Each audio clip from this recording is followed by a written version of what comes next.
thanks, John, for leading that song, because now I don't have to read Psalms 23, because we just sang it. That is probably one of the scriptures that is read more often than any other because of the very first verse. That the Lord is my shepherd, I shall not want. I personally myself have probably read it 100 times and never really connected the dots. And then when I sat down to prepare this lesson, all of a sudden the stars and moon aligned, and I said, whoa, okay, I never thought of it quite that way. You probably should have been thinking of it like that from the beginning. So few people fail to appreciate the simplicity, the beauty, and the comfort contained in Psalms 23. Many of us know it by heart. And standing up here this morning, I feel like a tour guide standing in front of a beautiful mountain trying to explain to you how beautiful it is.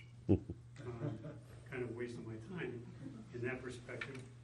Or going to an art gallery and saying, this painting, which I know nothing about, is gorgeous.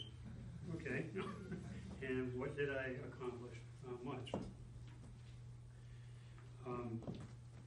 Perhaps Bernard Anderson has the best expression of the values of Psalm 23 when he wrote, "No single psalm has expressed more powerfully man's prayer of confidence out of the depths to the God whose purpose alone gives meaning to the span of life, from the womb to the tomb." While few of us understand the life of a shepherd, especially in the ancient Near East, that had to have been one of the most desolate jobs there could ever be. But it was probably also one of the most important. And especially when it pertains to Psalms 23, it probably is more important than we have ever realized. If you could think back to what the Middle East looks like, it's rocks and sand, bushes and brush, tons of places for the enemies of the sheep to hide. So being a shepherd in that environment, your responsibility was to keep those sheep safe and to protect them at all costs. And especially in times of distress, we think of the passage, "The Lord is my shepherd and I shall not want." It's always when we're faced with a loved one dying. Those are the first words sometimes that come to our mind. You know, we'll get through this. Don't worry about it. God is my shepherd. He'll lead me to where I need to be. So the purpose of today's lesson is really to understand the imagery used to convey comfort and calm to the soul of those who are a part of God's flock by the faith in Jesus Christ. Since we are all shepherds of God's flock in the broadest sense of the word, we can learn a great deal not only from our shepherd, but also about shepherding. David is identified as the author of Psalms. There is some controversy whether he wrote all of them, but he wrote the majority of them. After all, David was a shepherd in his youth in 1 Samuel 16:11, 17:15, 28, and also 34 through 36. David's shepherding in those days were like those of his predecessor, Moses, because Moses was also a shepherd. Served to prepare him for shepherding God's flock and the nation of Israel. He also chose David as a servant and took him from the sheepfolds for caring for the ewes with suckling lambs. He brought him in to shepherd Jacob's people, Israel, his inheritance, in Psalms 78, 70 through 71. So it may appear at first glance that David would have written Psalms as a boy when he was tending his flock. No doubt he did write Psalms as he spent lonely hours with his flock in the field. But it's difficult to imagine that a youth could have the insight that Psalms 23 provides, especially when some of what he wrote really pertained to stuff that he would have experienced at a much older age.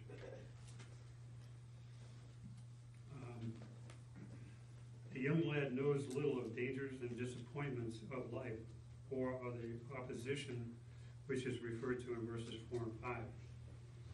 If the house of the Lord in verse 6 is the reference to the temple, it was only a future hope later in David's life, not in his youth in 2 Samuel 7.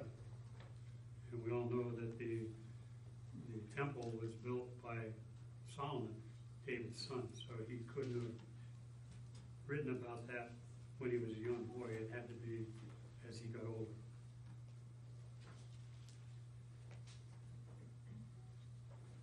There is a fair amount of disagreement when you read different commentaries about the structural division of Psalms 23. Some see only one image, the shepherd, which underlies the entire psalm, while others also see the images of a hospitable host and a friend in verses 5 and 6. Some even see the imagery of a guide in verses 3 and 4, as inclined to see two images in the Psalms, that of the shepherd and that of the host. So in verses 1 through 4, knowing that David was a shepherd in his earlier years, we may be inclined to interpret this psalm from the perspective of the shepherd. And we know that as a shepherd, you know that if you're thinking of it from a sheep's perspective, that you are trusting that shepherd to lead you to safe places. You're trusting him to lead you to green pastures. And then he's also watching over you while you rest. That same inference is put to God. God was our shepherd in the time of David. He led his people through the wilderness. He took care of them. He gave them manna to eat. He did not let them go without.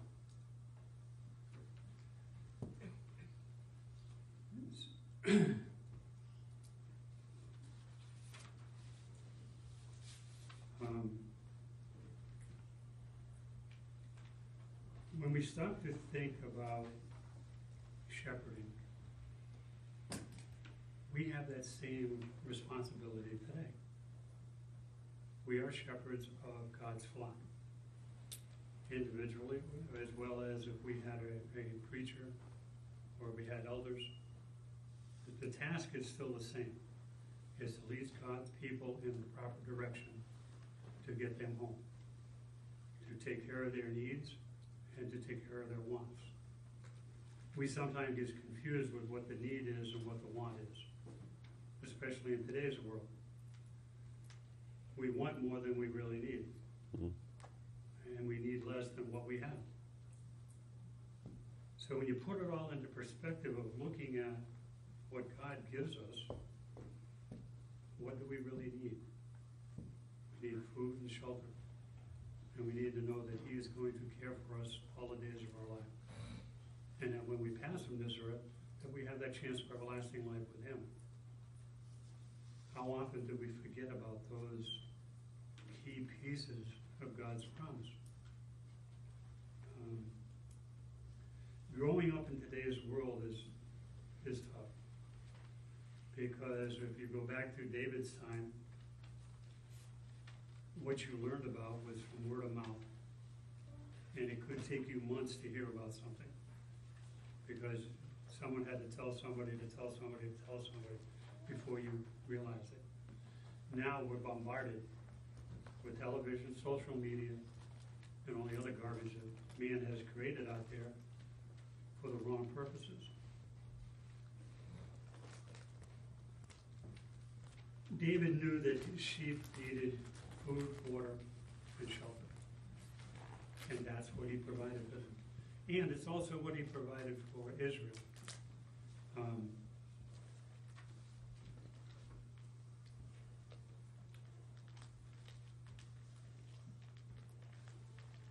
never promised David that he would go through life unaffected.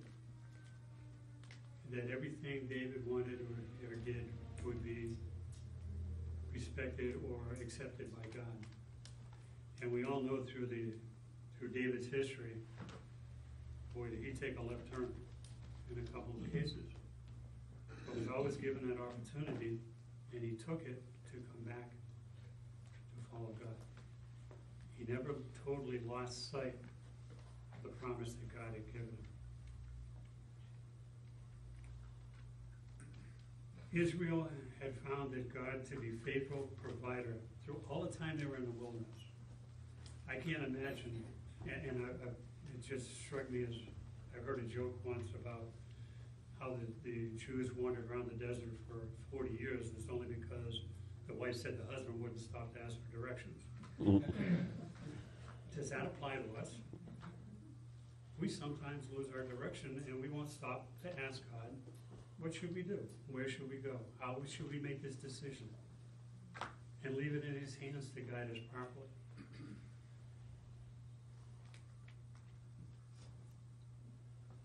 Now, the Israelites, God assured them that they would lack nothing, then they would possess the land of Canaan.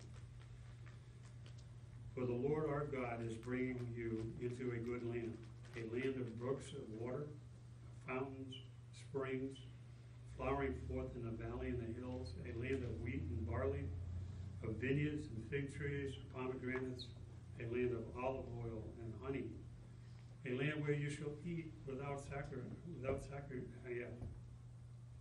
losing, in which you shall not lack anything, a land where stones are iron, and out of those hills you can dig copper. And that's in Deuteronomy 8, 7 through 9. We must be very careful here, however, that we do not go too far. We should not understand David to mean that with God as his shepherd, he had everything one could possibly desire and possess. This would be wrong, as to think the Israelites never did without anything while being in the wilderness.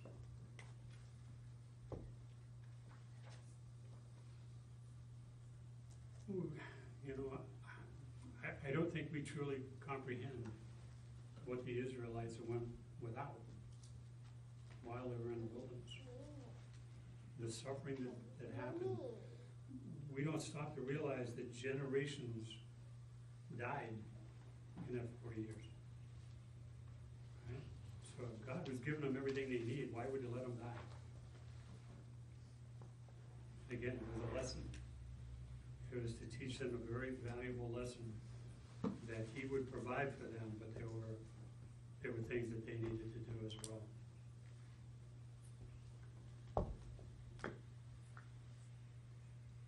In verse 3 it says, he restored my soul. Continues the same thought in the rest which God provided for his sheep. Taking it to be most literal and restrictive sense, this expression conveys David's thought to God, renews and sustains my life. Going back to what I said previously about we always think the Lord is my shepherd, I shall not want, at our worst times of need, usually after the death of a loved one or whatever. By going to him at that time, he restores our soul. He comforts us. He gets us through the worst times in our life. And I have to say, I probably didn't realize it at the time. But years ago, I was faced with Diane's doctor telling me to get the family together because she wouldn't make it through the night. Boy, was he wrong. Because of faith in God and the doctors and the miracles that were provided, she's still here today. But it can be a flash in a moment. You're here today and gone tomorrow, because life is but a vapor. So when we stop to really think about what God provides for us, we can't even fathom the extent of what He provides. We can read His Word, we can study, and hopefully we obey to really understand what He gives us. And especially Psalms, he explains it from the viewpoint of a shepherd and the sheep, that He will provide if we allow it. We get caught up in the world, as I said, and we think that to fit in to the world, we have to have the finest clothes. We have to have the newest technology. I made a comment to my mother yesterday. We were talking about something, and I said, we were talking about death and funerals. And I said, you know what? I've never seen a U-Haul in a funeral procession. So you're not taking it with you. But be a good steward of it and use it for its best purposes while you're here and while you have it. And my mother started laughing, and she goes, well, I didn't quite think of it that way, because she was worried about finances and stuff, for her to continue on. And I said, Mom, it'll take place. Don't worry about it. Worry about the other things that you need to worry about. That's not one of them.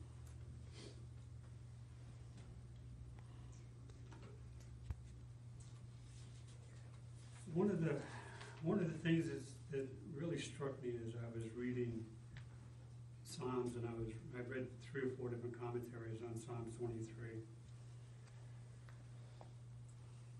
And one of them that struck me was that I had never realized quite before was the fact that verses 5 and 6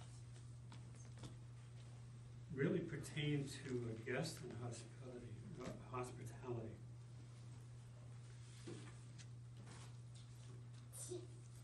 And it says in verse 5, it says, Thou dost prepare a table before me in the presence of my enemies, that hast anointed my head with oil, my cup overfloweth. Surely godliness, goodness and loving kindness will follow me all the days of my life, and I will dwell in the house of the Lord forever.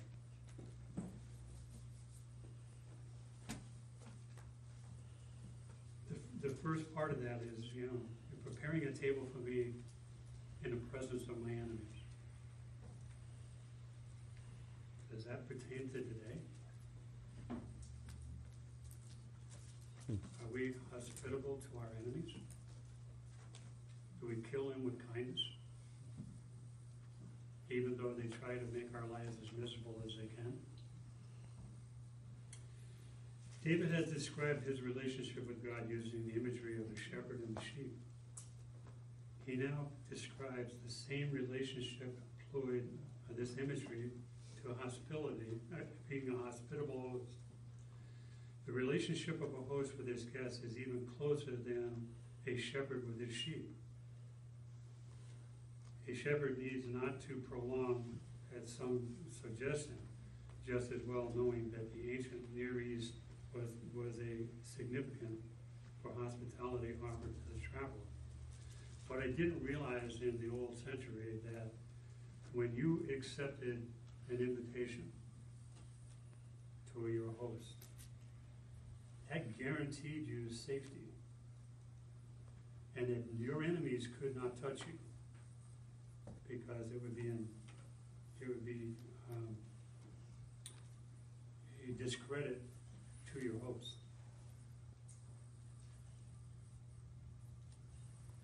So throughout the entire Old Testament, we read different examples of hosts that protected God's people when they became guests of that household.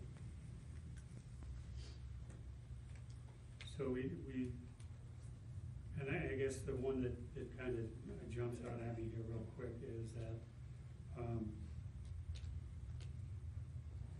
we can sense in the Old Testament passages such as in Genesis 18, 1 through 8, where Abraham graciously entertained 3 men who passed by as strangers. More enlightened and distressing is the passage in 19, chapter Genesis, where Lot took 2 men, angels, into his house as guests, where the men of Sodom threatened to assault them.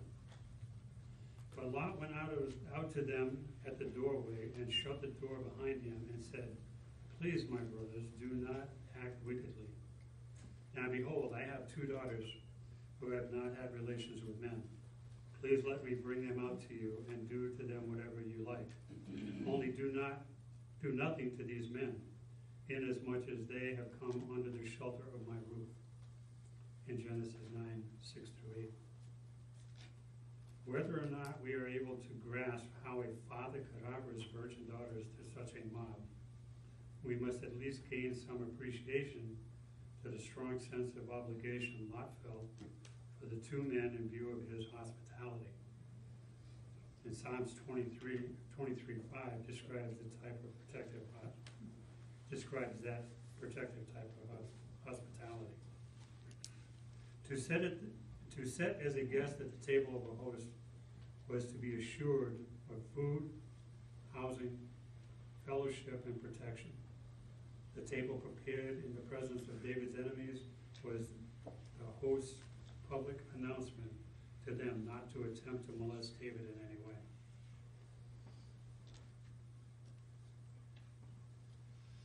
I don't know if I could have done that, to be very honest. Especially in today's world, that would have been the last thing I would have done, was to hand over my daughters to an ugly mob. But again, maybe it's because I would have been short-sighted of the faith that I should have had in God. We look at, on a daily basis, the things that are around us, the things that we come up against, that God has said He would take care of us for if our faith is strong enough. Even though the temple was not yet built in David's day, although he desired to build a temple, this task was left to his son Solomon in 2 Samuel 7. David also had been looking forward to the future day in eternity when he would fellowship with God in the temple. It may well be, however, that David is simply looking forward to the continued fellowship and communion with God as he had already experienced in his life. God cares in the past is but a sample, a kind of first fruit for what is yet ahead.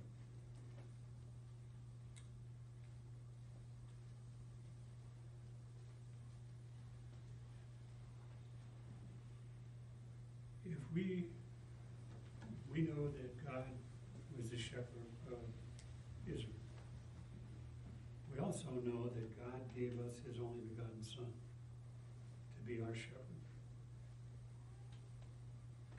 Jesus laid out some very specific plan for us to follow. Part of that plan was to preach the gospel throughout the world, as He had. Jesus also made us that those same types of promises, that He would take care of whatever our needs were if we believed and followed in Him.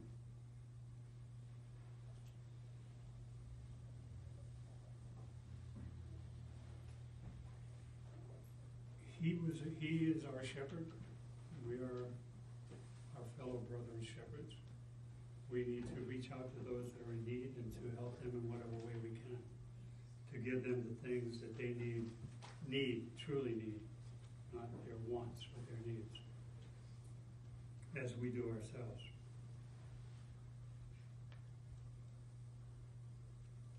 It's no surprise that Jesus referred to his followers as sheep. There's nothing new under the sun. God referred to his people as sheep. He was the shepherd. Jesus refers to us as sheep. And I think it's easy for us to understand what a shepherd does for his sheep, and that if we use that same concept in our lives with Christ, we'll be led to the promised land.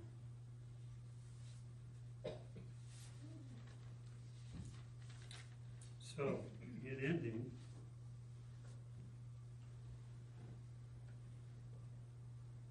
if you would like to become one of God's sheep, or Jesus' sheep, we always take the opportunity to offer the invitation every time that we meet. And that gives anybody that realizes that they need to make a change in their lives to come forward and repent in their ways, to confess that Christ is the Son of God, and to be baptized and come up out of the water and walk in the newness of life. But it's also offered to Christians who feel they've fallen short and they need the prayers of the congregation to help them.